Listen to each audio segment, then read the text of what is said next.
Level ಬರ್ಬೇಕು. ನೀವು ಮಾಡೋಕ್ಕೂ ಹಾಳು ಮಾಡೋಕ್ಕೂ ಏನು ವ್ಯತ್ಯಾಸ ಅಣ್ಣ? ಹಾಳು ಮಾಡಿದ್ ಹಾಳು, ಮಗ ಮಾಡಿದ್ ಮಧ್ಯಮ, ನಾವು ಮಾಡಿದ್ ಉತ್ತಮ ಅಂತ.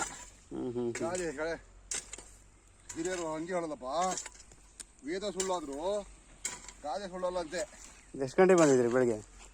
ಬೆಳಿಗ್ಗೆ ಒಂದು 7:30 ಗುದ್ದಿಡ್ದೆ. ನಾಳೆ ಗುದ್ದಿ ಸ್ವಲ್ಪ ಹೊಸ ತಗೊಂಡೆ, ಸ್ವಲ್ಪ ಕಾವು ಎಲ್ಲ ನೋಡಿ ಬೆಣ್ಣೆ ಹೊಡಿಬೇಕಾ. ನಾಳೆ ಒಂದು ಬೆಣ್ಣೆ ಹೊಡಿಸಿ ಆಚಾರ ಕೈಗೆ 6 ಗಂಟೆಗೆ ಬರ್ತೀನಿ. ಈ ವಾಕಿಂಗ್ ಮಾಡೋದಕ್ಕಿಂತ 10 ವರ್ಷ ಮಾಡ್ದಂಗೆ ಆಯ್ತು. ವಾಕಿಂಗ್ 10 ವರ್ಷ ಬೋರ್ ಮಾಡುತ್ತೆ. ಇಷ್ಟು ಬೇರೆ ಅನ್ಸಕ್ಕೆ ವಾಕಿಂಗಲ್ಲಿ 2 ಗಂಟೆ ಮಾಡ್ಬೇಕು.